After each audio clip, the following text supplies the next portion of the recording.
നമുക്ക് പറയുന്നത് ദിയ കൃഷ്ണയുടെ കൃഷ്ണകുമാരൻ, അവരുടെ അച്ഛൻ BJP-കാരനാണ്. പക്ഷെ അയാൾ എന്ത് വലിയ പുരോഗമനമായിട്ടുള്ള നല്ലൊരു അച്ഛനല്ലേ അയാള്. ഒരു പെൺകുട്ടി ആത്മഹത്യ ചെയ്തു, ശ്രീധരത്തിന്റെ. അതിനകത്ത് എഴുതിയേക്കുന്ന ആത്മഹത്യ ചെയ്തൊക്കെ വളരെ സീരിയസ് ആയിട്ടുള്ള കാര്യമാണ്. അതിനകത്ത് എഴുതിയേക്കുന്ന ഒരു ലൈൻ ഞാൻ ശ്രദ്ധിച്ചു.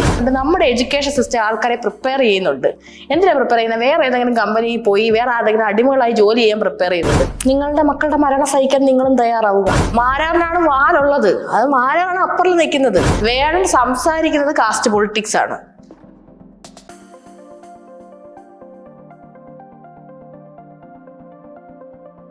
എന്തുകൊണ്ട് ശ്രീലക്ഷ്മി അറക്കൽ?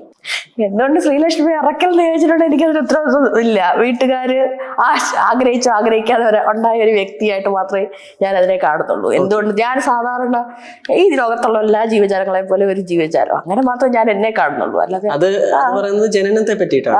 അല്ലാതെ ഇപ്പൊ ഞാൻ ഏതൊരു ജീവജാലങ്ങളെ പോലെയും അറിയാനുള്ള ആകാംക്ഷയും ക്യൂരിയോസിറ്റിയും ഒക്കെ ഉണ്ടല്ലോ. അപ്പൊ നമ്മളൊരു കാര്യത്തെ പറ്റി അറിഞ്ഞു, ഒരു കാര്യം അറിയുമ്പോൾ അത് മറ്റുള്ളവർക്ക് പറഞ്ഞു കൊടുക്കണം. അത് എന്റെ ബേസിക് ആയിട്ടുള്ള സ്വഭാവമാണ്.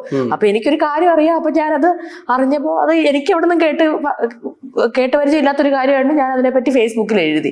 അത് ഇത്രയും വലിയ സെൻസേഷനായി മാറുന്നു, ഇത് ഇത്രയും വലിയ വിപ്ലവമാണെന്ന് സത്യമായിട്ട് എനിക്ക് അറിയത്തില്ലായിരുന്നു. എനിക്ക് ഇതൊരു നോർമൽ കാര്യമായിട്ട് എല്ലാ കാര്യം പോലെ തന്നെയാണ് ഞാൻ കണ്ടത്. പിന്നെ അതിന്റെ അടിയിൽ ഒരു 5K കമന്റ്സ് ഉണ്ടായിരുന്നു. അതിൽ 5K കമന്റ്സും തെറിയായിരുന്നു. മാത്രമല്ല ഇപ്പം ഏത് പോസ്റ്റ് ഇട്ടാലും ഒരു ബന്ധവും ഇല്ലാത്ത പോസ്റ്റാണ് അതിനടി വന്ന് വൈബ്രേറ്റർ, മാസ്റ്റർബേഷൻ ഇങ്ങനെയൊക്കെ ആൾക്കാർ കമന്റ് ഇടുന്നു. അത് എത്ര കൊല്ലമായി. അപ്പോൾ ഇത് ഭയങ്കര സംഭവം എനിക്കത് ഭയങ്കര വലിയ സംഭവമായിട്ട് തോന്നുന്നില്ല. കാരണം എനിക്കതൊരു നോർമൽ കാര്യമായിട്ടാണ് ഞാൻ ഇട്ടേ. പക്ഷെ നമ്മുടെ സമൂഹത്തിൽ അതൊരു വലിയ കാര്യം. ഞാൻ ചോദിച്ചു വന്നതും അത് തന്നെയാണ്. ഇപ്പം ഇവിടെ അങ്ങനെ തുറന്നു പറയുന്ന ഒരു വ്യക്തി ഇല്ലാത്തതിന്റെ അഭാവം കൊണ്ടായിരിക്കണമല്ലോ അങ്ങനെ ഒരാൾ തുറന്നു പറഞ്ഞപ്പോൾ അത് അത്രയും വിവാദമായെന്ന് തന്നെ വേണേ പറയാം. അപ്പൊ ഞാൻ ചോദിച്ചത് അതേ ചോദ്യം തന്നെയാണ്. അത്രയും നാള് ആരും തന്നെ തുറന്ന് പറയാൻ ഇഷ്ടപ്പെടാതിരുന്ന, അല്ലെങ്കിൽ ഇഷ്ടം ഉണ്ടായിട്ടും തുറന്ന് എഴുതാതിരുന്ന ഒരു കാര്യത്തെ പറ്റി വൈ ശ്രീലക്ഷ്മി അറക്കൽ, അത് എന്തുകൊണ്ട് എഴുതപ്പെട്ടു? അതെനിക്ക് ഞാൻ പറഞ്ഞില്ല, എന്റെ ബേസിക് ആയിട്ടുള്ള നേച്ചർ അതാണ്. ഇപ്പൊ ഞാൻ എന്ത് പറഞ്ഞാലും അത് ഒന്നും മുന്നും പിന്നും നോക്കാതെ പറയുക, മുന്നും പിന്നും നോക്കാതെ പ്രതികരിക്കുക. ഇപ്പൊ ഞാൻ കോളേജിൽ ഞാൻ എന്റെ കോളേജിലെ സാറന്മാരും എല്ലായിട്ടും അടിയാണ്. ഞാൻ നവോദയ സ്കൂളിലാണ് പഠിച്ചത്, അവിടെ സീനിയേഴ്സുമായിട്ട് അടിയായിരുന്നു. എനിക്കങ്ങനെ ആരെയും ഇന്നയാണ് ഇതിന്റെ റെസ്പെക്ട് കൊടുക്കണം. എനിക്ക് എന്റെ മുന്നിൽ ഒരു കാര്യം വന്നാൽ ഞാൻ അനീതിയോടെ പ്രതികരിക്കും. എനിക്ക് എന്താണോ തോന്നുന്നത് ഞാൻ സ്പോണ്ടേനിയസ് ആയിട്ട് റിയാക്ഷൻ ഇടും. അല്ലാതെ അതിന്റെ വരായികളെ പറ്റി ആലോചിച്ച് ഞാനിപ്പോ ഒരു കേസിൽ പ്രതിയാണ്. അപ്പൊ ഞാൻ എന്റെ ബേസിക് സ്വഭാവമേ ഇതാണ്. അല്ലാതെ ഇതിങ്ങനെ വരാഴികയൊക്കെ ചിന്തിച്ച് അങ്ങനെ ഒരു അതില്ലാത്തതിനെ കൊണ്ട് ഞാൻ വിചാരിക്കും എന്തിനെനിക്ക് ഇങ്ങനത്തെ ഒരു സ്വഭാവം കിട്ടിയെന്ന് വരെ ഞാൻ ചിലപ്പോൾ വിചാരിക്കും. കാരണം അതുകൊണ്ട് എന്റെ ഫുൾ ജീവിതമേ കുളമായ അവസ്ഥയിലാണ് ഇപ്പോൾ ഉള്ളത് ഒരു തരത്തിൽ നോക്കുവാണെങ്കിൽ. പക്ഷെ എന്ത് ചെയ്യും, അത് നമ്മുടെ ബേസിക് സ്വഭാവം. അത് ഉണ്ടായി വരാനുള്ള കാരണം ചിലപ്പം ഞാൻ പാട്രിയാർക്ക് ഒട്ടും ഇല്ലാത്ത ഒരു കുടുംബത്തിലാണ് ഞാൻ ജനിച്ചു വളർന്നത്. അതായത് എന്റെ വീട്ടിൽ 3 പെണ്ണുങ്ങൾ മാത്രമേ ഉള്ളൂ. 3 പെണ്ണുങ്ങൾ മാത്രമുള്ള ഒരു വീട്ടില് അവിടെ ഒളി മറയില്ല. എല്ലാ കാര്യങ്ങളും അങ്ങോട്ടും ഇങ്ങോട്ടും സംസാരിക്കും. ഒരു റെസ്ട്രിക്ഷൻ ഇല്ല. എന്ത് വേണമെങ്കിലും നമുക്ക് ചെയ്യാം. അപ്പം നമ്മളുടെ വീടാണ് സമൂഹം എന്നാണല്ലോ നമ്മൾ തെറ്റിദ്ധരിക്കുക. വീട് നമ്മുടെ വീട്ടിൽ എന്ത് കാണുന്നു അതാണ് പിള്ളേർ പുറത്തുപോയി കാണിക്കുക. അപ്പൊ ഞാനിത് എന്റെ വീട്ടിൽ പാട്രിയാർക്കി ഇല്ലാത്തതുകൊണ്ടായിരിക്കും ഈ ഇതുപോലെ സെക്സ് പറയുക, ഇതിനെപ്പറ്റി ഒക്കെ തുറന്നു പറയുക, അതൊക്കെ ഭയങ്കര സംഭവം അരുതാത്തതായിട്ട് ഞാൻ കണ്ടില്ല. അതുകൊണ്ട് ഞാൻ അങ്ങനെ ഇട്ടു എന്നുള്ളതേ ഉള്ളൂ. നമ്മുടെ പേഴ്സണാലിറ്റി ഇങ്ങനെ ആയതിൽ മറ്റു പലർക്കും പ്രശ്നമുണ്ട്. എസ്പെഷ്യലി ഒരു സോഷ്യൽ മീഡിയയിലേക്ക് അല്ലെങ്കിൽ ഒരു സൊസൈറ്റിയിലേക്ക് വരുമ്പോൾ പലർക്കും അതൊരു ബുദ്ധിമുട്ടാണ്. ശ്രീലക്ഷ്മി ഇങ്ങനെ സംസാരിക്കുന്നു, അവരാഗ്രഹിക്കുന്ന ശ്രീലക്ഷ്മി അല്ല അവർ കാണുന്നത്. അവർ പറയുന്ന ഒരു ക്രൈറ്റീരിയ ഉണ്ട്, ഇങ്ങനെ ആയിരിക്കണം ശ്രീലക്ഷ്മി. ഈ പേഴ്സണാലിറ്റി കൊണ്ട് ശ്രീലക്ഷ്മിക്ക് എന്തെങ്കിലും ദോഷമുണ്ടോ? എനിക്ക് കുറെ ദോഷങ്ങളുണ്ട്.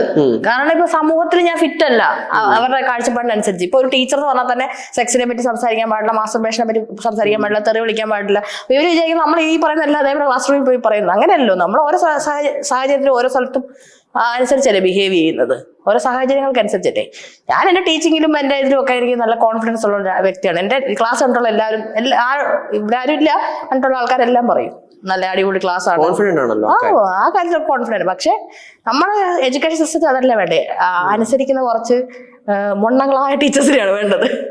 അപ്പൊ അങ്ങനത്തെ ടീച്ചറല്ല ഞാൻ. അതുകൊണ്ടാണ് പിന്നെ ഞാൻ ഇടയ്ക്ക് വിചാരിച്ചായിരുന്നു ഞാൻ ഇനി ജോലിക്ക് പോകാത്തത് എന്റെ തെറ്റാണോ അങ്ങനെയൊക്കെ വിചാരിച്ചായിരുന്നു. അപ്പൊ ഈ ഇടയ്ക്ക് ഞാൻ മൈത്രേന്റെ ഒരു ഇന്റർവ്യൂ കണ്ടു. അതിനകത്ത് പുള്ളി പറയുന്നുണ്ട് നമ്മുടെ എഡ്യൂക്കേഷൻ സിസ്റ്റം ആൾക്കാരെ പ്രിപ്പയർ ചെയ്യുന്നുണ്ട്.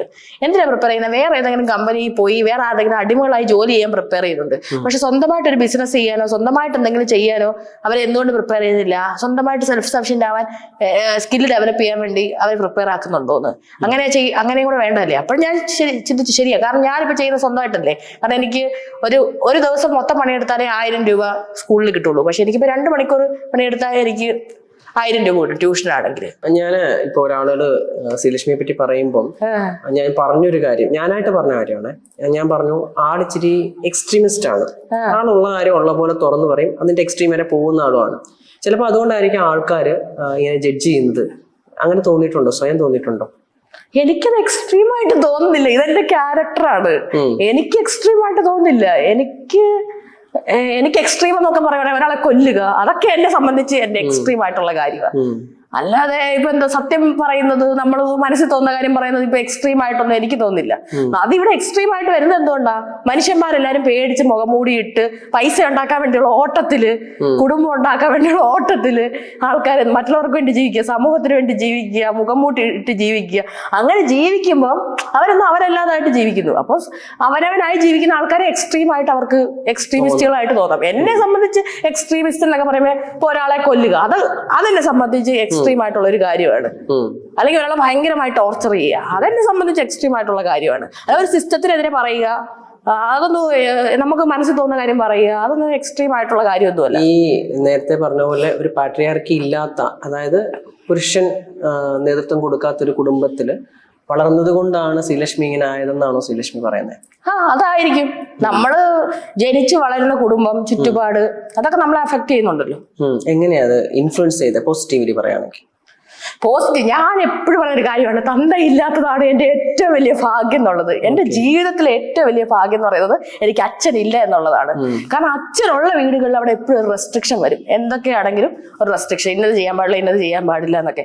ഇപ്പൊ നമുക്ക് അതുപോലെ തന്നെ ഇപ്പൊ നമ്മൾ ഒരു അച്ഛനില്ലാത്ത വീടുകൾ, അച്ഛനുള്ള വീടുകൾ എടുത്ത് നോക്കുവാണെങ്കിൽ പെൺകുട്ടികൾ വളർന്നു വരുമ്പോൾ ഇപ്പൊ കല്യാണം വേണ്ടെന്ന് പറയാന്ന് വിചാരിച്ചു, അല്ലെങ്കിൽ എന്തെങ്കിലും പുറത്തു പോകുന്നൊരു കാര്യം, രാത്രി പുറത്തിറങ്ങി നടക്കണം. ഒരു പെണ്ണിനെ പുറത്തിറങ്ങി അതിട്ട് പോയിട്ട് അച്ഛനും അമ്മയും കൂടെ കൊന്നല്ലേ ഈ ഇടയ്ക്ക്. അപ്പൊ അതൊക്കെ അത്രയും വലിയ, അതാണ് എക്സ്ട്രീം ആയിട്ടുള്ള സംഭവങ്ങൾ, അതിനാണ് എക്സ്ട്രീം എന്ന് നമ്മൾ വിളിക്കേണ്ടത്. അപ്പൊ ഈ ഒരു കാര്യത്തെ പറ്റി ഇപ്പൊ പുറത്തു പോകണം, 6 മണി കഴിഞ്ഞ് പുറത്തു പോകണം, അല്ലെങ്കിൽ 12 മണിക്ക് പുറത്തു പോകണം. അപ്പൊ ഇതൊരു പെണ്ണുങ്ങൾ മാത്രമുള്ള വീട്ടിലാണെങ്കിൽ ഇതൊന്ന് പറഞ്ഞു വലിപ്പിച്ച് അവരെ ഓക്കെ ആക്കി എടുക്കാൻ ഭയങ്കര ഈസിയാണ്. പക്ഷെ ഒരു ആണുങ്ങളുള്ള വീട്ടില് ഇതൊന്നും പറ്റത്തില്ല. ആണുങ്ങൾക്ക് എപ്പോഴും ഒരു എന്താ പറയാ, കുറച്ച് പ്രിവിലേജ് ഉണ്ട് നമ്മുടെ സമൂഹത്തില്. അപ്പം ഞാൻ ഇന്നലെ ഒരു സിനിമ കണ്ടു, ആരണ്യകം എന്ന് പറയുന്ന ഒരു സിനിമ. അപ്പൊ ആ സിനിമയ്ക്കകത്ത് ഞാൻ ഇങ്ങനെ നോക്കുക, ആ പെണ്ണ് ഭയങ്കര ബോൾഡാണ്, പക്ഷെ അവിടെ കുറെ ആണുങ്ങളുണ്ട്. ആ ആണുങ്ങളുള്ളതുകൊണ്ട് ആ പെണ്ണിന് ഫുള്ളായിട്ട് ആ പെണ്ണിന്റെ ഫുൾ കഴിവുകളും പൊട്ടൻഷ്യലും ഒന്നും അങ്ങോട്ടേക്ക് പുറത്തെടുക്കാൻ വേണ്ടി പറ്റുന്നില്ല. അപ്പൊ ആണുങ്ങൾ എപ്പോഴും ഉണ്ട്, പെണ്ണുങ്ങൾ നമ്മൾ സാമൂഹികമായിട്ട് അടിച്ചമർത്തിയോണ്ട് ഒരു പ്രശ്നമാണ്. ഇപ്പൊ എന്റെ വീട്ടിൽ എന്റെ അമ്മാവന്മാരൊക്കെ വരും. ആ സമയത്ത് ഞാൻ ഒട്ടും കംഫർട്ടബിൾ അല്ല. കാരണം എന്താ, നമ്മൾ വേറെ ആയിട്ട് ബിഹേവ് ചെയ്യണം. ഇപ്പൊ എന്റെ അമ്മയുടെ കാല് ആക്സിഡന്റ് ആയിട്ട് കിടന്ന സമയത്ത് ആൾക്കാരൊക്കെ കാണാൻ വന്നപ്പോൾ കുറെ ആണുങ്ങളെ കാണാൻ വന്നേ, അമ്മമാര് ഇവരെല്ലാവരും ഉണ്ടായിരുന്നു. അപ്പൊ ഞാൻ അതിന്റെ കൂടെ പോയിരുന്നു. അപ്പൊ അമ്മമാരോട് പറഞ്ഞു, നീ എന്തിനു വിളിക്കുന്ന, അകത്ത് കയറിപ്പൊടിയെന്ന്. അപ്പൊ ഞാനിവിടെ എന്താ കുഴപ്പം, അതൊന്നും എനിക്ക് മനസ്സിലാവുന്നില്ല. അപ്പം അതൊക്കെ ചെറിയ കാര്യമാണ്, അകത്ത് കയറി പൊടി എന്ന് പറയുന്ന കാര്യങ്ങളൊക്കെ. ഞാൻ ഒരു പ്രാവശ്യം ഈ മൂക്കുത്തിട്ടിട്ട് വീട്ടിൽ പോയപ്പോൾ എന്റെ അമ്മാവൻ ഭയങ്കര CPM വലിയ ആളാണ്. അമ്മാവൻ പറഞ്ഞു, ഈ മൂക്കുത്തിരി ഈ മൂക്കുത്തിരി നിന്റെ മൂക്കിൽ കാണാൻ പാടില്ലെന്ന്. അതാരാ അയാളാരെന്നോട് അത് പറയാൻ, എന്റെ മൂക്ക്. അപ്പൊ ഈ ആളുകള് ഇതുപോലെ ഈ ചെറിയ കാര്യങ്ങളാണ്, അതായത് അത് ചെയ്യരുത് ഇത് ചെയ്യരുതെന്ന് പറഞ്ഞ് ചെറിയ മൈന്യൂട്ട് ആയിട്ടുള്ള കാര്യങ്ങളാണ് അവർ പറയുക. പക്ഷെ അത് നമ്മളെ സംബന്ധിച്ച്, ഒരു സ്ത്രീയെ സംബന്ധിച്ച്, ഒരു പെൺകുട്ടിയെ സംബന്ധിച്ച് അത് അവരുടെ വളർച്ചയെ ഇങ്ങനെ എന്താ പറയാ പെട്ടെന്ന് ഡൗൺ ചെയ്യുന്ന പോലെയാണ്. അതുകൊണ്ട് തന്നെ തന്തയില്ലാതെ വളർന്നുകൊണ്ട്, വീട്ടിൽ ആണുങ്ങൾ ഇല്ലാത്തത് കൊണ്ട്, അമ്മാവന്മാരുടെ അധികം വലിയ സ്വാധീനമൊന്നും ഇല്ലാത്തതുകൊണ്ട് ഞാനായിട്ട് ഇത് ജീവിക്കാൻ പറ്റുന്നുണ്ട്. എന്റെ വളർച്ച നല്ല രീതിയിൽ നടന്നു, എനിക്ക് ഇഷ്ടമുള്ള പോലെ വളരാൻ പറ്റി. പുരുഷന്മാർ മാത്രമല്ലല്ലോ സ്ത്രീകളുടെ ശത്രു. ഇതേ കാര്യങ്ങൾ വീട്ടിലുള്ള സ്ത്രീകളും പറയത്തില്ലേ, ഈ മൂക്കുത്തി എന്തിനാണ്. ഇപ്പം ഈവൻ എനിക്ക് തോന്നുന്നു സ്ത്രീകൾ ഇരിക്കുന്നത്, ചിരിക്കുന്നത്, പുറത്തിറങ്ങി നടക്കുന്നത്, വസ്ത്രം ധരിക്കുന്നത്, ഇതൊക്കെ സ്ത്രീകളും കുറ്റപ്പെടുത്തുന്ന വിഷയമല്ലേ? അതെ, അതാണ് ഞാൻ പറഞ്ഞത്. പക്ഷെ സ്ത്രീകളെ പറഞ്ഞ് മനസ്സിലാക്കാൻ കുറച്ചുകൂടി എളുപ്പമാണ്. ഇപ്പൊ എന്റെ അമ്മയെ അത് ഞങ്ങൾ കുറെ ആൾക്കാരോട് ഡിസ്കസ് ചെയ്തിട്ടുള്ളതാണ്. ഇപ്പം എനിക്കിപ്പോ കല്യാണം വേണ്ടെന്ന് പറഞ്ഞു ഞാൻ. പക്ഷെ എന്റെ വീട്ടിൽ അത് ആദ്യം അക്സെപ്റ്റബിൾ ആയിരുന്നില്ല.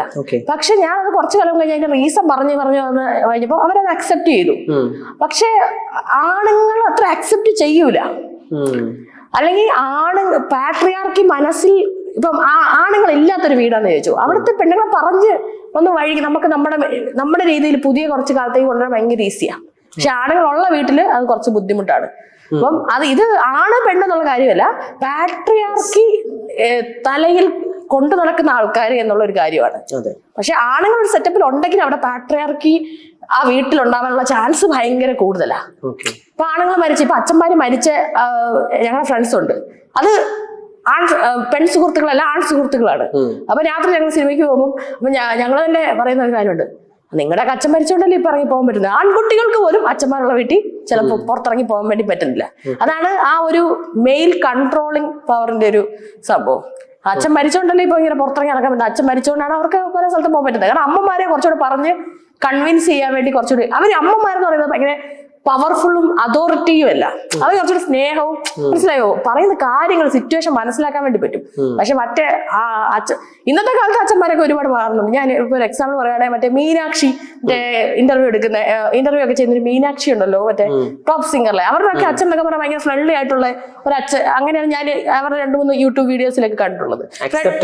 ഫ്രണ്ട്ലി ആയിട്ടുള്ള അച്ഛന്മാർ ഇപ്പൊ ഉണ്ടായി വരുന്നുണ്ട്. ഇപ്പൊ നമുക്ക് പറയുന്നത് ദിയ കൃഷ്ണയുടെ കൃഷ്ണകുമാരൻ, അവരുടെ അച്ഛൻ BJP കാരനാണ്. പക്ഷെ അയാൾ എന്ത് വലിയ പുരോഗമനമായിട്ടുള്ള നല്ലൊരു അച്ഛനല്ലേ അയാള്.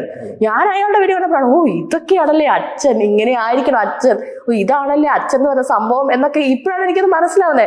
ഈ ഇത്രയും എഡ്യൂക്കേഷനും പൊളിറ്റിക്സും ഒക്കെ ഉണ്ടല്ലോ, എന്നിട്ടും എന്തുകൊണ്ട് ഇത്ര ഈ പാട്രിയാർക്കി പോലുള്ള സിസ്റ്റംസ് എക്സിസ്റ്റ് ചെയ്യുന്നത്? റൂട്ട് എന്ന് പറയുന്നത് നമ്മളുടെ ഭയങ്കരമായിട്ടുള്ള ബ്രാഹ്മണിക്കൽ പാട്രിയാർക്കൽ വ്യവസ്ഥയിലേക്കും നമ്മുടെ കാസ്റ്റ് ഹൈറാർക്കിയിലേക്കും ഒക്കെ പോകുന്ന ഒരു സംഭവമാണ്. മനുഷ്യന്മാരെ ബേസിക് ആയിട്ട് ക്ലാസ്സുകളായിട്ട് തിരിക്കുക, ഒരാൾ വേറൊരാളുടെ മേളിലാണ് ആ അധികാരം സ്ഥാപിക്കുക, അങ്ങനെയൊക്കെയുള്ള ഇതിനെല്ലാം ഒരു സെറ്റപ്പ് ആ കാസ്റ്റ് ഹൈറാർക്കിയിൽ, ബ്രാഹ്മണിക്കൽ കാസ്റ്റ് ഹൈറാർക്കിയാണ് ഇതിന്റെ ഏറ്റവും ഇന്ത്യയിലെ റൂട്ടായിട്ടുള്ള ഒരു സംഭവം. വേടനെ നോക്കുവാണെങ്കിൽ വേടൻ ഈ ചാതുർവർണ്ണ വ്യവസ്ഥയുടെ ഏറ്റവും ലോ സൈഡിൽ കിടക്കുന്ന ആളാണ്. നേരത്തെ പറഞ്ഞല്ലോ, ഇപ്പൊ അഖിൽ മാരാറിന്റെ വേടനെ എടുത്ത് നോക്കുകയാണെങ്കിലും ഇപ്പൊ മാരാറിനാണ് വാലുള്ളത്, അത് മാരാറാണ് അപ്പറിൽ നിൽക്കുന്നത്. അപ്പൊ ഈ അപ്പറിൽ നിൽക്കുന്ന ആൾക്കാരാണ് ഈ ഹൈറാർക്കി ഉണ്ടാക്കിയത് തന്നെ. അപ്പൊ അവർക്ക് എന്തുകൊണ്ടാണ് ഈ ജാതി ഹൈറാർക്കി ഉണ്ടാക്കിയത്? ഈ മേളിൽ നിൽക്കുന്ന ആൾക്കാർക്ക് താഴെയുള്ള ആൾക്കാരെ ഉപയോഗിച്ച് സ്വത്തും പണവും എല്ലാം അക്യുമുലേറ്റ് ചെയ്ത് ഇവർക്ക് ഒരു ജോലിയും എടുക്കാതെ സുഖിച്ച് ജീവിക്കണം. താഴെ ഇതിന്റെ ഏറ്റവും കാസ്റ്റിന്റെ ഏറ്റവും താഴെ കിടക്കുന്ന ആൾക്കാരിൽ നിന്ന് എല്ലാം അനുഭവിച്ച് അവരെ ചൂഷണം ചെയ്ത് ജീവിക്കണം. അപ്പം ഈ കാസ്റ്റ് ഉണ്ടാക്കിയത് ഇതിന് ഏറ്റവും അപ്പുറം കിടക്കുന്ന ആൾക്കാരാണ്. അതുകൊണ്ട് തന്നെ ഇതിന് ഏറ്റവും ലോവറിൽ കിടന്ന് നമുക്കിങ്ങനെ ഒരു സംഭവം ഉണ്ട്, അതുകൊണ്ട് നമ്മൾ അതിനെപ്പറ്റി പറയണം, ഇതിനെപ്പറ്റി ബാക്കിയുള്ളവരെ അവബോധവരാക്കണം. അങ്ങനെ ചെയ്യുന്നവരെങ്ങനെ ജാതി അതിന്റെ ആനുകൂല്യം പിൻപറ്റും എന്ന് പറയാൻ പറ്റും? ഇവരാണ് ചൂഷണം അനുഭവിക്കുന്നത്. ചൂഷണം അനുഭവിക്കുന്ന ആൾക്കാരോട് നമ്മൾ ചൂഷണം അനുഭവിക്കുകയാണ് എന്ന് വിളിച്ചു പറയുന്നതല്ല ജാതിക്കാരുടെ ഇറക്കുന്നത്. ഈ പുലിപ്പല്ലിന്റെ മാല എന്ന് പറയുന്നത് നമ്മുടെ എത്രയോ ആൾക്കാരുടെ കയ്യിലുണ്ട്. ചെണ്ടകൂട്ടുന്ന ആൾക്കാരുടെ അടുത്തും, സുരേഷ് ഗോപിയുടെ അടുത്തും, മുകേഷ് M. നായരുടെ അടുത്തും, അങ്ങനെ എല്ലാ പ്രിവിലേജ് ഉള്ള അപ്പർ കാസ്റ്റുകളുടെ ആൾക്കാരുടെ കയ്യിലും ഉണ്ട്. അപ്പം ഇത് ഇത് കൈവച്ചത് തെറ്റാണെങ്കിൽ അത് ബാക്കി ഈ കൈവെക്കുന്ന എല്ലാവരെയും പിടിക്കണം, ഒരാളെ മാത്രം പിടിച്ചാൽ പോരാ. അപ്പൊ അതെന്ന് പറയുന്നത് അത് കാസ്റ്റിന്റെ പ്രശ്നമാണ്. അതായത് ഇതിന്റെ പ്രശ്നം എന്ന് പറഞ്ഞാൽ വേടൻ സംസാരിക്കുന്നത് കാസ്റ്റ് പൊളിറ്റിക്സ് ആണ്, കാസ്റ്റുമായി ബന്ധപ്പെട്ട കാര്യങ്ങൾ. അതായത് നമ്മുടെ ഇവിടെ ജാതി എന്ന് പറയുന്ന ഒരു സിസ്റ്റം ഉണ്ട്, അതായത് ഹൈറാർക്കി, അത് ജാതി ഹൈറാർക്കി ആയിട്ട് ഇവിടെ ഫോളോ ചെയ്യുന്നുണ്ട്. അതുപോലെ ആൾക്കാരൊക്കെ മനഃപൂർവ്വം മറപ്പിക്കാൻ ശ്രമിക്കുന്ന മഹാത്മാവായിട്ടുള്ള അയ്യങ്കാളിനെ പറ്റിയിട്ടും അതുപോലെ അംബേദ്കറിനെ പറ്റിയിട്ടും ഒക്കെ വീണ്ടും ഈ പറഞ്ഞ ആൽഫകളുടെ അടുത്തൊക്കെ സംസാരിക്കുമ്പോൾ ആരടാ ഇവരൊക്കെ മറന്നു പോകുന്ന, അല്ലെങ്കിൽ ഒട്ടും ബോധമില്ലാതെ വളരുന്ന ഇവർ ആക്ഷേപിക്കുന്ന തലമുറ ഇത്രയും നവോത്ഥാന നായകന്മാരെ പറ്റിയൊക്കെ അറിയുമ്പോൾ അങ്ങനെ ആരും അവരെ അറിയിപ്പിക്കണ്ട, അങ്ങനെ ആർക്കും അവർക്ക് എഡ്യൂക്കേഷൻ കൊടുക്കണ്ട എന്നുള്ളൊരു വിഷൻ ഉള്ളതുകൊണ്ടാണ് വേടനെ അറസ്റ്റ് ചെയ്യുന്നത്. അതായത് ഈ ജാതി എന്ന് പറയുന്നത് നമ്മൾ ജനിക്കുന്നതിന് മുമ്പ് തന്നെ നമുക്ക് അസൈൻ ചെയ്ത് കിട്ടുന്ന ഒരു സാധനമാണ്, ബൈ ബർത്ത്. നമുക്ക് വേറെ ഒന്നും പോലെയല്ല, ബൈ ബർത്ത് കിട്ടുന്ന ഒരു സംഭവമാണ് നമുക്ക് ജാതി. അത് നമുക്ക് ഒരിക്കലും മാറാനും പറ്റത്തില്ല. നമുക്ക് വേറെ ഒരു റിലീജിയൻ മാറാം, പക്ഷെ നമുക്ക് കാസ്റ്റ് മാറാൻ വേണ്ടി പറ്റത്തില്ല. ജാതി എന്ന് പറയുന്നത് ഉണ്ടാക്കിയേക്കുന്നത് തന്നെ കുറെ ആൾക്കാരുടെ ബെനിഫിറ്റിന് വേണ്ടിയിട്ടാണ്. അപ്പം ആ കാസ്റ്റ് സിസ്റ്റം മൊത്തമായിട്ട് ഇവിടുന്ന് ബ്രേക്ക് ആവണം. അതിവിടെ നടക്കില്ല. അതിവിടെ നടക്കാത്തതിന്റെ കാരണം ഇവിടെ കുറച്ച് പ്രത്യേകിച്ച് ഈ BJP സർക്കാർ ഇരിക്കുമ്പം അത് ആ കാസ്റ്റ് സിസ്റ്റം ഒന്നുകൂടെ ഊട്ടി ഉറപ്പിക്കപ്പെടുള്ളൂ. അതുകൊണ്ടല്ലേ ഇപ്പോഴും ദളിതായിട്ടുള്ള ഒരു MLA MP ക്കൊന്നും തമിഴ്നാട് ക്ഷേത്രത്തിൽ പ്രവേശനമില്ല. ദളിതായിട്ടുള്ള ഒരു സ്കൂളിൽ കഞ്ഞി വെച്ചു എന്ന് പറഞ്ഞിട്ട് ബാക്കി എല്ലാ കുട്ടികളെയും അവിടുന്ന് സ്കൂള് മാറിപ്പോയി. ഒരു മനുഷ്യൻ നമ്മൾ സയന്റിഫിക് ആയിട്ട് നോക്കുകയാണെങ്കിൽ ഒരു ജസ്റ്റ് ഒരു ഹോമോസാപ്പിയൻ, ബാക്കി എല്ലാവരെ പോലെയും അതിലെന്താണ് ഇരിക്കുന്നത്? അപ്പൊ ജാതിബോധവും എല്ലാ ആൾക്കാരുടെ ഇതിലുണ്ട്. നമ്മുടെ മാട്രിമോണി നോക്കുകയാണെങ്കിൽ SC ST ഒഴികെ എന്നുള്ളത് എപ്പോഴും കാണാൻ വേണ്ടി പറ്റും. നിങ്ങൾ ഇങ്ങനെ കടന്ന് അനുഭവിക്കുന്നത് നരകിക്കുന്നത് നിങ്ങളുടെ കുഴപ്പം കൊണ്ടല്ല, ഈ ജാതി സിസ്റ്റം കൊണ്ടല്ല. നിങ്ങളുടെ അച്ഛനും അമ്മയ്ക്കും പൈസ ഇല്ലാത്തത് അവർ പണിയെടുക്കാത്തതുകൊണ്ടല്ല, അവർ മറ്റുള്ളവരെക്കാളും പണിയെടുക്കുന്നുണ്ട്. അതായത് വിമല എഴുതി വെച്ചത് my birth it self an accident എന്നാ. അതിന്റെ കാരണം ഇതേ കാസ്റ്റ് സിസ്റ്റം തന്നെയല്ലേ. അതെ അതെ അതെ. അല്ല പറയാം, ബർത്ത്, അതായത് കാസ്റ്റ് എന്ന് പറയുന്നത് ബൈ ബർത്ത് കിട്ടുന്ന ഒരു സാധനമാണ്. നമുക്കത് എത്ര ഇപ്പം വലിയ ഒരു അണ്ടർ സെക്രട്ടറി ആയാലോ അല്ലെങ്കിൽ വലിയൊരു മിനിസ്റ്റർ ആയാലോ എത്ര ഹൈ പൊസിഷനിൽ എത്തിയാലും ആ കാസ്റ്റ് മാറ്റാൻ വേണ്ടി പറ്റില്ല.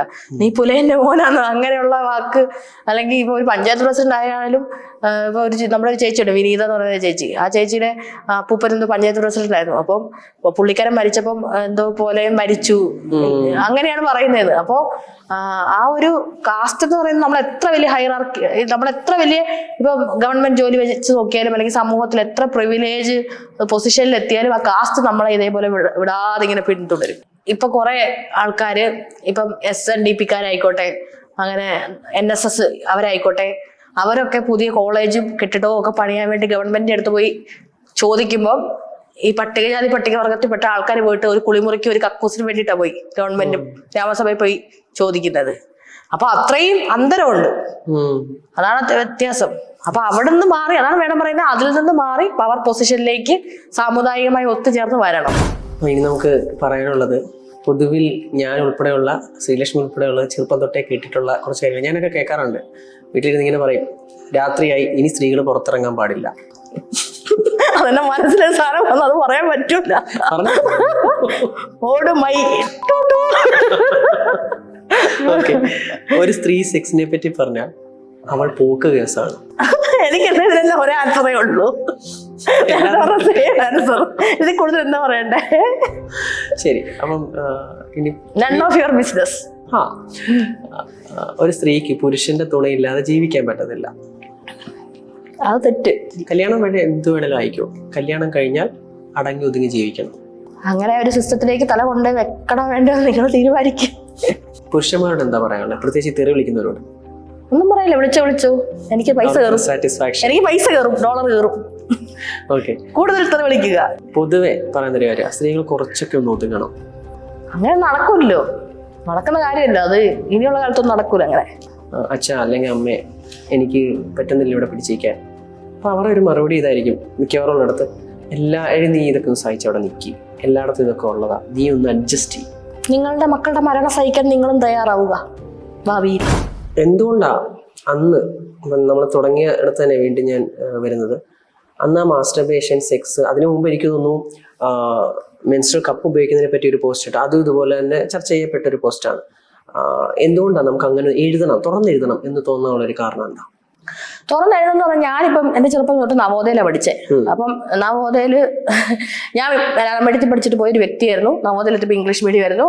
ഞാൻ നല്ല പഠിക്കുന്ന ഒരു കുട്ടിയായിരുന്നു. നവോദയ എത്തിയപ്പോൾ ഇംഗ്ലീഷ് മീഡിയം ആയതുകൊണ്ട് എനിക്ക് അവിടെ പെർഫോം ചെയ്യാൻ പറ്റിയില്ല. എനിക്ക് അവിടെ ഒന്നും മനസ്സിലാവുന്നില്ല. അപ്പൊ ഞാൻ തന്നെ ഭയങ്കര എന്താ പറയാ, ഒരു പഠിക്കാത്തൊരു മോശം കുട്ടിയാണെന്ന് എനിക്ക് ആൾക്കാരൊക്കെ പറയുന്ന പോലെ നമുക്കും അങ്ങനെ തോന്നുന്നില്ല മാർക്കൊന്നും കിട്ടാതെ വരുമ്പോൾ. അപ്പൊ എനിക്ക് പിന്നെ ആകെ ഇഷ്ടമുള്ളത് ലൈബ്രറി എന്ന് പറയുന്ന സംഭവമായിരുന്നു. അപ്പൊ ഞങ്ങൾ നവോദയ ടീച്ചേഴ്സ് എല്ലാം വെറും വൃത്തികെട്ട ടീച്ചേഴ്സ് ആയിരുന്നു, ഭയങ്കര വൃത്തികെട്ട ടീച്ചേഴ്സ് ആയിരുന്നു, ഭയങ്കര. അപ്പൊ ഞങ്ങളുടെ ഒരു ലൈബ്രറി സാറുണ്ട്. അപ്പം സാറ് മാത്രമാണ്, വേലായുധൻ സാർ എന്ന സാറിന്റെ പേര്. അപ്പൊ സാറ് മാത്രമാണ് കുറച്ചൊരു അനുകമ്പ എന്നോട് കാണിച്ചത്. അപ്പം ലൈബ്രറിയിലേക്ക് പോകുമ്പോൾ നമ്മൾ ആ സ്ഥലത്ത് പോകാനും അവിടുന്ന് കൂടുതൽ വായിക്കാനും, നമ്മൾ കൂടുതൽ വായിക്കുമ്പോൾ എന്തായാലും കൂടുതൽ എഴുത്തിലേക്കും ഒക്കെ അങ്ങനെയാണ് വായന, എഴുത്ത്, അങ്ങനെയുള്ള ഒരു ലോകം അപ്പൊ നമ്മൾ പിന്നെ എന്ത് കിട്ടിയാലും അങ്ങനെ എഴുതും. എനിക്ക് ഏറ്റവും കൂടുതൽ എഴുതാനാണ് കംഫർട്ടബിൾ. എല്ലാം അത് എനിക്ക് മാത്രമല്ല, ഇപ്പം നമ്മളുടെ ഇപ്പോഴത്തെ പിള്ളേരൊന്നും അങ്ങനെ അധികം എഴുതുന്നത് ഞാൻ കാണുന്നില്ല. പക്ഷെ നമ്മളുടെ ഒക്കെ ഏജിലുള്ള ആൾക്കാർ ഇപ്പൊ നമ്മളിപ്പോ എന്താണെങ്കിലും ഒരു +1 പഠിക്കണേലും +2 പഠിക്കണേലും ഡയറി എഴുതുക, നമുക്ക് ആരുടെങ്കിലും പ്രേമം തോന്നിയതിനെ പറ്റി ആർക്കും മനസ്സിലാവാത്ത പോലെ എഴുതി വെക്കുക, അതൊക്കെ നമ്മൾ ചെയ്തിട്ടുള്ള കാര്യമാണല്ലോ. അത് ഇപ്പൊ ഞാൻ എന്റെ ഡയറി ഒക്കെ ഇരിപ്പുണ്ട് വീട്ടിൽ. അപ്പം ഇങ്ങനെ ആരോടെങ്കിലും പ്രേമം തോന്നിയാലോ അല്ലെങ്കിൽ എന്തെങ്കിലും വിഷമം വന്നാല് എല്ലാം ആർക്കും മനസ്സിലാവാത്ത ഭാഷയിലൊക്കെ നമുക്ക് പലതും അങ്ങനെ എഴുതി വെക്കുമല്ലോ. അപ്പൊ ഇപ്പം കുറെ ആൾക്കാർ ഈ പരിപാടി പുതുതായിട്ട് ഈ തെറാപ്പിക്കൊക്കെ പോയിട്ടാണ് തോന്നുന്നു ആൾക്കാർ ജേർണലിംഗ് എന്ന് പറയുന്ന പരിപാടിയായിട്ട് പുതുതായിട്ട് വന്നിട്ടുണ്ട്. പാർവതി തിരുവോത്തൊക്കെ അതിനിപ്പോ പ്രൊമോട്ട് ചെയ്യുന്നുണ്ട്. ഇന്ന ദിവസം ഇന്ന ജേർണൽ ചെയ്യണം. എൻ്റെ ഒരു കൂട്ടുകാരുണ്ട്, അവള് ഇങ്ങനെ തെറാപ്പി എടുക്കുന്ന ആളാണ്. അപ്പൊ അവൾ ഇതുവരെ എഴുതിയൊക്കെ വെക്കുന്ന കാണാം. അപ്പൊ അത് എന്ന് പറഞ്ഞാൽ നമ്മുടെ മനസ്സിലുള്ള കാര്യങ്ങൾ എഴുതുക, അതൊക്കെ എഴുത്തെന്ന് പറയുന്നത് എപ്പോഴും ഉള്ളതാണ് എന്റെ കൂടെ. ഞാൻ എപ്പോഴും എഴുതി വെക്കാറുണ്ട് എന്തെങ്കിലുമൊക്കെ കാര്യങ്ങൾ. ഇപ്പൊ പിന്നെ അത് സോഷ്യൽ മീഡിയ വന്നപ്പോൾ സോഷ്യൽ മീഡിയയിലേക്ക് എഴുതുന്നതെന്ന് മാത്രം. സ്ത്രീ ലൈംഗികത അധികം ചർച്ച ചെയ്യപ്പെടാത്ത ഒരു ഏരിയയാണ്. അതായത് അധികം ആരും തുറന്നു പറയത്തില്ല. ഈവൻ തെറപ്പി സെഷൻസിലൊക്കെ ആണെങ്കിൽ പോലും ഒരു എക്സ്പ്ലോറേഷന്റെ ഭാഗമായിട്ട്, അതായത് നമ്മൾ ഫർദർ ആയിട്ട് ചോദിക്കുകയാണ്, ഇപ്പൊ കപ്പിൾസ് ഒക്കെ വരുന്ന സമയത്ത് നിങ്ങൾക്കിടയിൽ എന്തെങ്കിലും പ്രശ്നമുണ്ടോ, നിങ്ങൾക്കിടയിൽ സെക്ഷുവലി എന്തെങ്കിലും പ്രശ്നമുണ്ടോ. കുറെ കാലമായിട്ട് ഇപ്പോഴാണ്, ഈ അടുത്ത കാലത്താണ് പലരും തുറന്നു പറയാൻ തുടങ്ങി. എനിക്ക് തോന്നുന്നു മറ്റേ നമ്മുടെ ഒരു കോവിഡിന്റെ സമയത്ത് ഒരു ആപ്ലിക്കേഷനൊക്കെ വന്നിരുന്നു. അതിൻ്റെയൊക്കെ സമയത്താണ് ഇവർ ആ ഗ്രൂപ്പുകളിലൊക്കെ സജീവമായിട്ട് ചർച്ച ചെയ്യാനും ഒക്കെ തുടങ്ങി. പക്ഷെ അതിന് മുമ്പ് ഇതൊക്കെ ഓപ്പണായിട്ട് പറയാൻ ശ്രമിച്ച ഒരു വ്യക്തിയും പറഞ്ഞ വ്യക്തിയുമാണ് ശ്രീലക്ഷ്മി എന്ന് പറയുന്നത്. അപ്പൊ ഞാൻ ചോദിക്കുന്നത്, സ്ത്രീ ലൈംഗികത എന്താണ് ശരിക്കും മറ്റുള്ളവർ മനസ്സിലാക്കേണ്ട ഒരു കാര്യം എന്താ? ഇപ്പൊ സ്ത്രീ ലൈംഗികത എന്നത് മാത്രമല്ല, സ്ത്രീ ലൈംഗികത, പുരുഷ ലൈംഗികത, ഏത് തരത്തിലുള്ള ലൈംഗികത, ഇപ്പം ഇപ്പൊ ഹോമോസെക്ഷൽ ആയിട്ടുള്ള ആൾക്കാരുണ്ട്, എന്ത് തരത്തിലുള്ള ലൈംഗികത ആണേലും ഈ ലൈംഗികത എന്ന് പറയുന്ന സംഭവം ബാക്കിയുള്ള എല്ലാ കാര്യങ്ങളും ഇല്ലേ നമ്മുടെ ഇവിടെ, പച്ചക്കറി മേടിക്കാൻ പോവുക, അതായത് നമ്മള് വിദ്യാഭ്യാസം കൊടുക്കുക, ഫുഡ് കഴിക്കുക, ഇതേപോലെ പറയുന്ന പോലെ ലൈംഗികതയെ പറ്റി പറയുന്നതും ഭയങ്കര നോർമലായിട്ട് മാറണം. എന്നാൽ മാത്രമേ ഈ പറയുന്ന മടി ഉണ്ടാവുള്ളൂ. ഇന്നിപ്പോ ഞാൻ ഒരു പെൺകുട്ടി ആത്മഹത്യ ചെയ്തു, ശ്രീധരത്തിന്റെ. അതിനകത്ത് എഴുതിയേക്കുന്ന ആത്മഹത്യ ചെയ്തൊക്കെ വളരെ സീരിയസ് ആയിട്ടുള്ള കാര്യമാണ്. അതിനകത്ത് എഴുതിയേക്കുന്ന ഒരു ലൈൻ ഞാൻ ശ്രദ്ധിച്ചു. മൊബൈലിൽ ആവശ്യമില്ലാത്ത കാര്യങ്ങൾ കാണുകയും അതുപോലെ ചെയ്യാൻ എന്നെ പ്രേരിപ്പിക്കുകയും ചെയ്തു എന്ന്.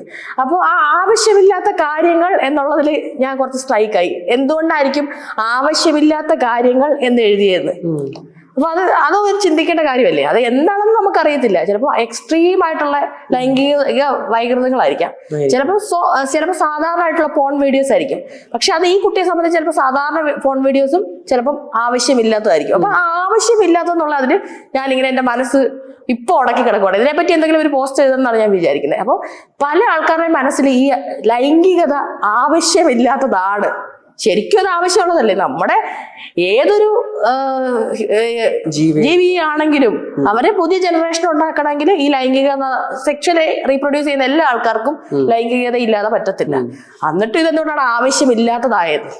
അപ്പൊ ഈ ആവശ്യമില്ല, നമ്മുടെ ഡെയിലി ലൈഫിന്റെ ഭാഗമായിട്ട് ഇതൊക്കെ മാറണം. ഇത് നമുക്ക് ഇവിടെ പല ക്ഷേത്രങ്ങളിലൊക്കെ പോയിട്ടുണ്ടെങ്കിൽ ഇതേപോലെ ലൈംഗികതയുടെ ഒക്കെ ചിത്രങ്ങളൊക്കെ കൊത്തിവെച്ചേക്കുന്നൊക്കെ കാണാമല്ലോ. അപ്പൊ ഇതൊക്കെ നമ്മുടെ സംസ്കാരത്തിന്റെ ഭാഗമാണ്. ലൈംഗികതയെ പറ്റി പറയുമ്പോൾ നീയൊക്കെ ഇതിന്റെയൊക്കെ സംസ്കാരം ഇല്ലാതെ നീയൊക്കെ അങ്ങനെയൊക്കെ ചോദിക്കുന്നത്.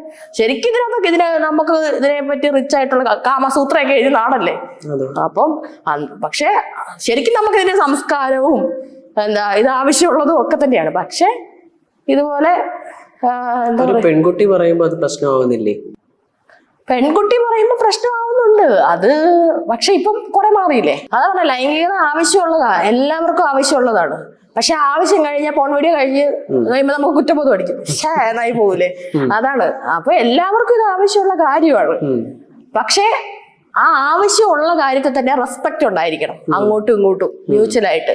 ഇപ്പം ലൈംഗികത എല്ലാവർക്കും വേണ്ടതാ. പക്ഷെ ഇപ്പോഴത്തെ ഹെൽത്ത് ടിപ്സ് നമ്മളിടം അങ്ങനെയൊക്കെ പറയുന്ന കുറെ പേജുകളുണ്ടല്ലോ, ആരോഗ്യം പറഞ്ഞിട്ട്. അതായത് ഇപ്പൊ ഫേസ്ബുക്ക് മോണിറ്റൈസേഷൻ തുടങ്ങിയത് കൊണ്ട് ആൾക്കാർ സ്ത്രീകളുടെ ലൈംഗികത വിറ്റ് കാശാക്കുക. അതായത് ഏതെങ്കിലും ഒരു പെണ്ണിന്റെ ഫോട്ടോ എടുത്തുകൊണ്ടിടും, എന്നിട്ട് അതിനെപ്പറ്റി ഇടും, അതിന് ഷെയർ. അപ്പം ഇത് ഒരു സ്ത്രീകളെ റെസ്പെക്ട് ചെയ്യുന്ന ആരും ഇങ്ങനെ ചെയ്യൂല. അപ്പൊ അങ്ങോട്ടും ഇങ്ങോട്ടും റെസ്പെക്റ്റാ വേണ്ടത്. ഇപ്പൊ പോൺ വീഡിയോസ് കാണരുതെന്നൊക്കെ പറഞ്ഞിട്ടുണ്ടെങ്കിൽ ആരും കാണാതൊന്നും ഇരിക്കില്ല. പോൺ വീഡിയോസ് കാണണമെന്ന് പറഞ്ഞാൽ, പക്ഷെ ആ പോൺ വീഡിയോസ് ഷൂട്ട് ചെയ്യുമ്പോഴും അത് പ്രൊഡ്യൂസ് ചെയ്യുന്ന ആൾക്കാർക്കും മിനിമം ഒരു എത്തിക്സ് എങ്കിലും ഉണ്ടാവണം. അതായത് കുട്ടികളുടെ പോൺ വീഡിയോസ് ഒന്നും ഒരിക്കലും അങ്ങനെയൊന്നും ചെയ്യാനേ പാടില്ല. കാണുമ്പോഴും കുട്ടികളുടെ പോൺ വീഡിയോസ് കാണാൻ വേണ്ടി പാടില്ല. അത് ഭയങ്കര മോശമായിട്ടുള്ള കാര്യമാണ്. അത് നമുക്ക് സ്വയമായിട്ട് ഒരു കുട്ടിയുടെ ഒരു പോൺ വീഡിയോ വരുവാണെങ്കിൽ അത് കാണാതിരിക്കാനും, അതുപോലെ ഇപ്പം നമ്മളുടെ ഓരോ അറിയുന്ന ആൾക്കാരുടെ അതായത് ഇപ്പൊ ഞാൻ പോൺ വീഡിയോ കാണുവാണെങ്കിൽ എപ്പോഴും ഞാൻ പോൺ സ്റ്റാറിന്റെ വീഡിയോസ് മാത്രമേ കാണുള്ളൂ, ക്രിയേറ്റ് ചെയ്ത പോൺ വീഡിയോസേ കാണത്തുള്ളൂ. അല്ലാതെ ലീക്ക് ആയിട്ടുള്ള പോൺ വീഡിയോസ് ഞാൻ കാണില്ല. കാരണം എന്താ, അത് ഒരാൾക്ക് വിഷം ഉണ്ടാക്കുന്ന കാര്യമാണ്. ഇപ്പൊ എന്റെ ഒരു പോൺ വീഡിയോ ലീക്കായിട്ട് അത് വേറൊരാൾ കാണാൻ ഞാൻ ഒരിക്കലും ഇഷ്ടപ്പെടുന്നില്ല. അപ്പൊ ഞാൻ ആ സ്ഥാനത്ത് എന്നെ ചിന്തിക്കും. എന്റെ പോൺ വീഡിയോ ഇപ്പൊ വേറൊരാൾ എവിടെയെങ്കിലും ഇരുന്ന് കാണുന്നതാണെങ്കിൽ അത് എനിക്ക് ഭയങ്കര വിഷമം ഉണ്ടാക്കുന്ന കാര്യമാണ്. അതുകൊണ്ട് ഞാൻ അങ്ങനത്തെ പോൺ വീഡിയോസ് ഒരിക്കലും കാണൂല. ബേസിക്കലി ഇതൊരു സെൻസ് അല്ലേ, മനുഷ്യനുണ്ടാവേണ്ട ഒരു ബോധമല്ല. എന്ത് കാണണം കാണരുത് എന്നുള്ളതൊരു ബോധമല്ല. നേരത്തെ പറഞ്ഞ പോലെ ആവശ്യമില്ലാത്ത കാര്യങ്ങളെന്ന് ആ പെൺകുട്ടിക്ക് തോന്നിയത് ഒരുപക്ഷെ അറിവില്ലായ്മ കൊണ്ടോ അല്ലെങ്കിൽ ആ കുട്ടിക്ക് അത് ആവശ്യമില്ലാത്തത് കൊണ്ടായിരിക്കൂടെ. അതേ ആയിരിക്കാം.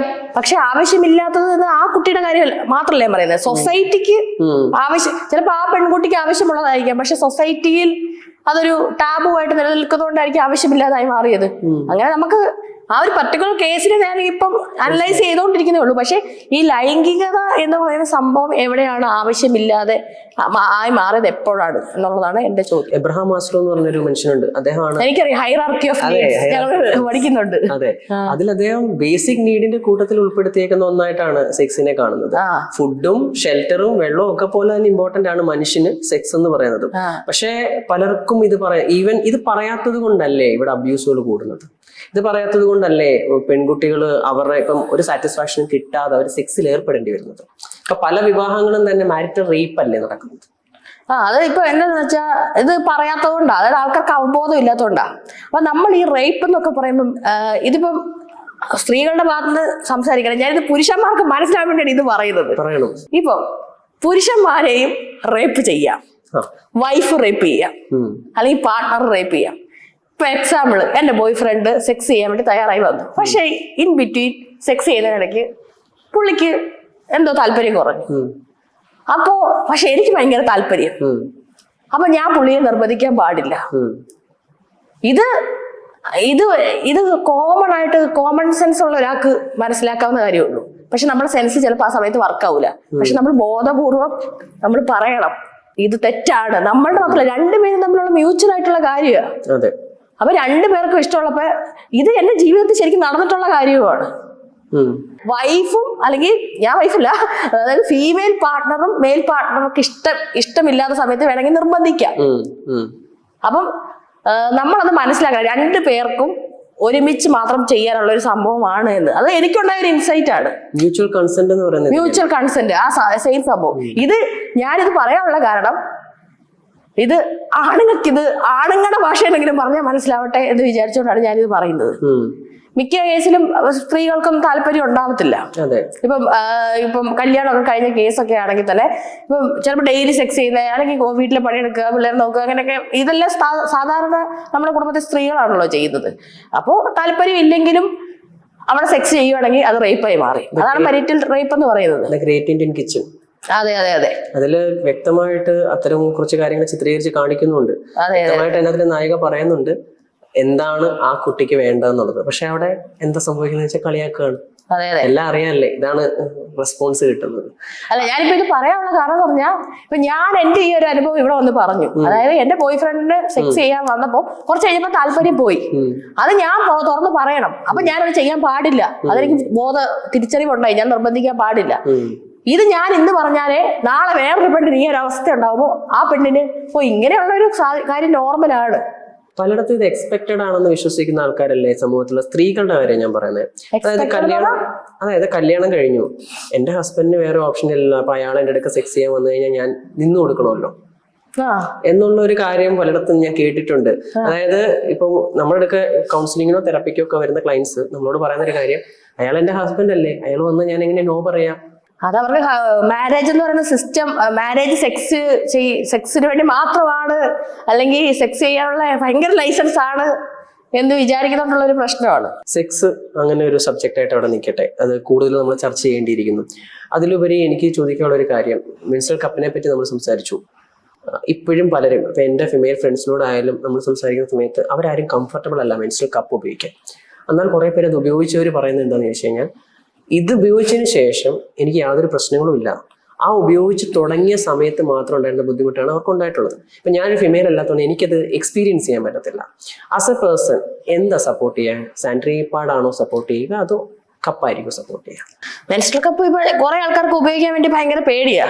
അപ്പോ ഇപ്പൊ ആദ്യമായിട്ട് അത് കിട്ടുമ്പോ എനിക്കും പേടിയായിരുന്നു. ഞാൻ ആദ്യമായിട്ട് മെൻസ്ട്രൽ കപ്പിനെ പറ്റി വായിക്കുന്നത് മാതൃഭൂമി ആഴ്ചപ്പതിപ്പിനകത്താ. അതിന് പുറകിലും ഇങ്ങനെ ഒരു മെൻസ്ട്രൽ കപ്പ്. അപ്പൊ ഞാൻ മെൻസ്ട്രൽ കപ്പ് എന്ന് പറയുമ്പോ ഞാൻ എന്റെ മനസ്സിൽ കണ്ട് നമ്മൾ ബക്കറ്റിൽ വെള്ളം കോരി കുളിക്കുന്ന കപ്പ്, അതേപോലെ വലിയൊരു സാധനം, ഒരു കപ്പൊക്കെ എങ്ങനെയാ കേട്ടുന്നത്, അങ്ങനെയൊക്കെ ഞാൻ വിചാരിച്ചു. പക്ഷെ മെൻസ്ട്രൽ കപ്പ് കിട്ടി ഞാൻ യൂസ് ചെയ്ത് ഇൻസേർട്ട് ചെയ്ത് നോക്കിക്കഴിഞ്ഞപ്പം ആദ്യം ഭയങ്കര പ്രശ്നമായിരുന്നു, വേദനയും അതേപോലെയൊക്കെ ആയിരുന്നു. രണ്ടാമത് അതായത് ആദ്യം ഞാൻ പീരീഡ്സ് ഇല്ലാത്തൊരു ദിവസമാണ് ഇൻസേർട്ട് ചെയ്ത് നോക്കിയത്. ഇതിന്റെ ഒരു പ്രശ്നം എന്ന് പറഞ്ഞാൽ പീരീഡ്സ് ആകുമ്പോൾ നമ്മുടെ വജൈനയിൽ നാച്ചുറൽ ആയിട്ട് ലൂബ്രിക്കേഷൻ ഉണ്ടാവും, ഒരു വഴുവഴുപ്പ് ഉണ്ടാവും. അതുള്ളപ്പോൾ മാത്രമേ ഈ മെൻസ്ട്രൽ കപ്പ് ഈസി ആയിട്ട് കയറി പോകത്തുള്ളൂ. അല്ലാത്ത ദിവസം നമ്മൾ ട്രൈ ചെയ്യുവാണെങ്കിൽ ചിലപ്പോൾ വജൈന ട്രൈ ആയിരിക്കും, അപ്പൊ നമുക്ക് ചിലപ്പോൾ പെയിൻഫുൾ ആയിരിക്കും. അപ്പോൾ ഇതുപോലെ ഈ മെൻസ്ട്രൽ കപ്പ് ആദ്യമായിട്ട് യൂസ് ചെയ്യുന്ന ആൾക്കാർ പീരീഡ്സിന്റെ സമയത്ത് യൂസ് ചെയ്ത് നോക്കുന്നതായിരിക്കും നല്ലത്. അല്ലെങ്കിൽ വല്ല ലൂബ്രിക്കേഷൻ യൂസ് ചെയ്തിട്ടോ ഒക്കെ ഒന്ന് ഇൻസേർട്ട് ചെയ്ത് നോക്കുന്നതായിരിക്കും നല്ലത്. പീരീഡ്സിന്റെ സമയത്ത് ഇൻസേർട്ട് ചെയ്ത് നോക്കുവാണെങ്കിൽ നാച്ചുറൽ ആയിട്ട് ലൂബ്രിക്കേഷൻ ഉള്ളതുകൊണ്ട് കുറച്ചുകൂടി ഈസി ആയിട്ട് അത് കയറി പോകും. പിന്നെ ആദ്യമായിട്ട് യൂസ് ചെയ്യുമ്പോൾ നമുക്കൊരു വയറുവേദനയും, അതിപ്പോ ആദ്യമായിട്ട് നമ്മുടെ കയ്യിൽ സിറിഞ്ച് കുത്തുമ്പോഴൊക്കെ നമുക്ക് അങ്ങനത്തെ ഒരു പ്രശ്നമുണ്ടല്ലോ, ഒരു ഡിസ്കംഫർട്ട് ഉണ്ടാവും. പക്ഷെ ഇത് പിന്നെ ഉപയോഗിച്ചങ്ങ് വന്നു കഴിഞ്ഞാൽ പിന്നെ പയ്യെ ആ ഡിസ്കംഫർട്ട് അങ്ങോട്ട് മാറും. പിന്നെ അത് ഭയങ്കര കംഫർട്ടബിൾ ആയിട്ട് മാറും. നമുക്ക് ഇതിന്റെ ഏറ്റവും ഉപകാരം എന്ന് പറഞ്ഞാൽ നമുക്ക് ഇതും കൊണ്ട് എവിടെ വേണേലും പോവാം. നമ്മൾ ഈ പാഡ് ആകുമ്പോൾ ഇത് ഡിസ്പോസ് ചെയ്യാൻ വേണ്ടിയുള്ള സ്ഥലങ്ങൾ കണ്ടുപിടിച്ച് ഇങ്ങനെ തപ്പി നടക്കണം. പിന്നെ ഒരു മനുഷ്യനറിയില്ല നമുക്ക് പീരീഡ്സ് ആയ കാര്യം. പാഡാണ് നമ്മൾ എടുക്കുന്നു, അത് വലിക്കുന്നു, ഇതെല്ലാം ആൾക്കാർ ഇങ്ങനെ എങ്ങനെയും അറിയും. ഞാൻ ഈ മെൻസ്ട്രൽ കപ്പൊക്കെ വെച്ച് ഒത്തിരി പ്രാവശ്യം അമ്പലത്തിലൊക്കെ പോയിട്ടുണ്ട്. ആൾക്കാർ ചുമ്മാ ഒരു രസത്തിന് വേണ്ടിയിട്ട് അറിയില്ലല്ലോ. ആർത്തവം എന്ന് പറയുന്നത് അശുദ്ധി ഉള്ളൊരു കാര്യമല്ലേ, അമ്പലത്തിൽ കയറാൻ പാടില്ലാത്ത കാര്യമല്ലേ? അതൊക്കെ പണ്ടത്തെ ചുമ്മാ ആൾക്കാർ പറയുന്നല്ലോ, ഉണ്ടാക്കി വെച്ചേക്കുന്ന കാര്യമില്ല, അതൊക്കെ നമ്മൾ പൊളിക്കണമല്ലോ. അപ്പൊ എന്റെ ഒരു കൂട്ടുകാരുണ്ട്, ഭയങ്കര വിശ്വാസിയാ. അപ്പൊ അവള് ഇതേപോലെ അവളോട് അവളോട് ചോദിച്ചു, നമുക്ക് അമ്പലത്തിന്റെ പേരൊന്നും പറയില്ല, പറഞ്ഞ ചിലപ്പോൾ ഭയങ്കര വിവാദവും. അപ്പൊ അവള് പറഞ്ഞു എന്നെ അമ്പലത്തിൽ പോവാന്ന് പറഞ്ഞു. ഞാൻ പറഞ്ഞു ഓക്കെ പോവാന്ന് പറഞ്ഞു. അങ്ങനെ ഇവള് ഭയങ്കര വിശ്വാസിയാ. അങ്ങനെ ഞാൻ വന്നു, ഞാൻ പോയല്ലോ പറഞ്ഞു, ഞാൻ റെഡി, എനിക്ക് പീരീഡ്സ് ആയിരുന്നു. അയ്യോ ചേച്ചി അങ്ങനെ ഇങ്ങനെ എന്നൊക്കെ പറഞ്ഞവള് ഭയങ്കര കരച്ചിട്ടു. അങ്ങനെ അയ്യോ ഈ പാപമായില്ല. ഞാൻ റെഡി, അങ്ങനെ ഒന്നും ഇല്ലെന്ന് പറഞ്ഞു. അപ്പൊ എനിക്ക് ഇത് ഞാൻ വന്നു കഴിഞ്ഞിട്ട് അവളോട് പറഞ്ഞേ. അപ്പൊ ഞാൻ കുളിക്കാൻ പോകുന്നതല്ലേ ഇവള് കാണുന്നുണ്ട്, ഇവളെ എന്റെ വീട്ടിൽ വന്നിരിക്കുമ്പോഴല്ലോ. അപ്പൊ ഞാന് മെൻസ്ട്രൽ കപ്പാണ് യൂസ് ചെയ്തുകൊണ്ട് ഇവൾക്കത് മനസ്സിലായില്ല. ഹേമ കമ്മിറ്റി റിപ്പോർട്ട്, പഠനം നടന്നു, റിപ്പോർട്ട് വന്നു, റിപ്പോർട്ട് പുറത്തു വരാൻ കുറെ കാലം എടുത്തു. ഓരോ ആൾക്കാരും അവരവർക്ക് കഴിയുന്ന രീതിയിൽ അവരവർക്ക് പറ്റുന്ന സാഹചര്യങ്ങളിൽ നിന്നുകൊണ്ട് ഓരോ മൂവ്മെന്റ് ഉണ്ടാക്കുന്നുണ്ട്. അതെല്ലാം ഫെമിനിസത്തിൽ കോൺട്രിബ്യൂട്ട് ചെയ്യുന്നുണ്ട്. അതെല്ലാം ഫെമിനിസം തന്നെയാണ്. ആ ഒരു മനുഷ്യന് തന്നെ നല്ല സ്വഭാവവും ഉണ്ടാവും, മോശ സ്വഭാവവും ഉണ്ടാവും. ഇപ്പോഴത്തെ സിനിമയുടെ കാര്യം കോമഡിയാ. സ്ത്രീപക്ഷം ആക്കാൻ വേണ്ടി സ്ത്രീപക്ഷം ആക്കുന്ന കുറെ സിനിമയാണ്. എന്റെ അമ്മ എന്നോട് എപ്പോഴും പറയുന്ന ഡയലോഗാണ്, നീ എന്റെ വയറ്റിൽ തന്നെയാണ് ജനിച്ചത്, നിനക്ക് ഒരു ധൈര്യം ഇല്ലല്ലോ. ഒരു കുറ്റം ക്രൈം ചെയ്തിട്ടുണ്ടെങ്കിൽ അതിൽ ഉൾപ്പെട്ട ക്രിമിനലുകളെ പ്രൊട്ടക്ട് ചെയ്യാൻ വേണ്ടി അവിടെ കുറെ ആൾക്കാരുണ്ടാവും.